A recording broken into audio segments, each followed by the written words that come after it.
எப்படி இருக்கமா? அம்மா பேசுமா, பேசுங்கம்மா. ஏன்டா இப்படி பண்ணன்னு கேளுங்கம்மா. தப்புதாமா, உங்ககிட்ட சொல்லாம அவங்க கூட கன்னியாகுமரி போனது தப்புதாமா, தப்புதான். என்ன மன்னிச்சிருங்கம்மா. அன்னைக்கு என்ன நடந்துச்சுன்னா, நான் பீச்சுக்கு வந்தா உன் மூடு மாறிடுமா? நீ வரேன்னு சொல்லு, கட்டாயமா என் மூடு மாறிடும். கண்டிப்பா வரேன். ப்ராமிஸ்? ப்ராமிஸ். ஒரே ஒரு தடவை இதை குடிச்சேன்னு வச்சுக்கோ, வாழ்க்கையில ஏன்டா இவ்வளவு நாள் இதை குடிக்கலன்னு நீ வருத்தப்படுவடா. சொன்னா கேளுங்கடா. ஏய், நீ எனக்கு உண்மையான ஃப்ரெண்டுன்னா எனக்கு ஒரு அவமானம்னா உனக்கு ஒரு அவமானம் மாதிரி தானே? ஆமாண்டா. இப்பவே போய் அந்த 4 பொண்ணுங்களையும் என் காலில் விழுந்து மன்னிப்பு கேட்க சொல்லு. ஓகே.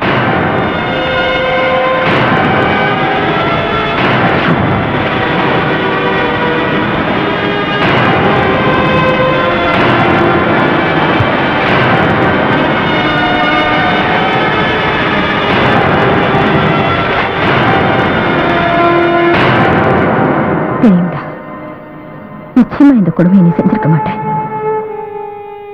ஆனா கோர்ட்ல ஏண்டா ஒண்ணுமே பேசாம நீ மௌனமா இருந்துட்ட? நான் உயிருக்கு உயிரா நினைச்ச என் ஃப்ரெண்ட்ஸ் எனக்கு எதிராக சாட்சி சொல்லிட்டாங்க. அதுவும் இல்லாம என்னை பத்தி கேவலமா பேசிட்டாங்க. அந்த அதிர்ச்சி என்னால தாங்க முடியலமா. ஒருவேளை போதையில நானே அந்த பொண்ணுங்க சாவுக்கு காரணமா இருப்பேனோன்னு எனக்கே தோண ஆரம்பிச்சிச்சு. நான் பண்ண இந்த தப்பு சாவர வரைக்கும் என்னால மறக்க முடியாது. எனக்கு இந்த தண்டனை தேவைமா, தேவை. அதனாலதான் கோர்ட்ல எதுவும் பேசாம இருந்துட்டேன். குடி போதையில இவ்வளவு பெரிய தப்பு பண்ணிருப்பேன் நான் எனக்கே புரியலமா. அந்த பொண்ணுங்களோட அப்பா அம்மாவை நினைச்சா நானும் அந்த கடலையே வந்து செத்துறக்கூடாதான்னு தோணுது.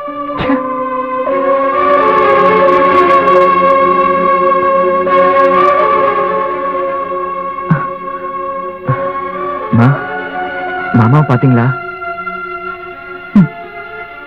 அவரும் நம்பிட்டாராமா?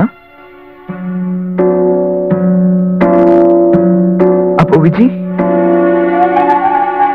அவருக்கு வேற மாப்பிள்ளை பார்த்துட்டு இருக்காரு.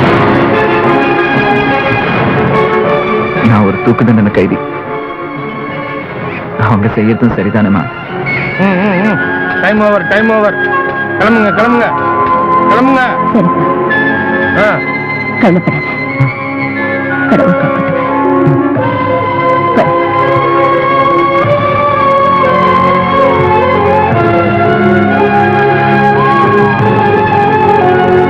நீங்க சொல்றதெல்லாம் எனக்கு புரியுதுமா.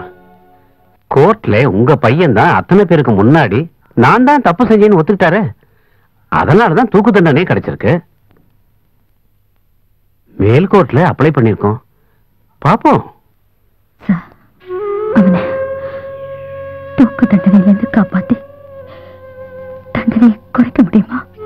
ஏமா, நாம என்னதான் முயற்சி பண்ணாலும் உங்க பையன் தான் வாயை திறக்கலையே.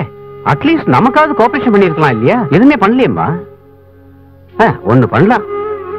செத்து போனவங்களோட பொண்ணுங்களோட அப்பா அம்மா கிட்ட கருணமனுல கையெழுத்து வாங்கி ஜனாதிபதிக்கு அனுப்பிச்சு வைப்போம். தூக்கு தண்டனையில இருந்து அட்லீஸ்ட் ஆயுள் தண்டனையை குறைக்க முயற்சி செய்வோம். ரொம்ப நன்றி சார். சார், உங்களுக்கு என்னால ஃபீஸ் கொடுக்க முடியல. அதுக்கு பதிலா என் வழியில வச்சு. பரவாயில்லம்மா, உங்க பொசிஷன் எனக்கு புரியுது. ப்ளீஸ் போயிட்டு வாங்க.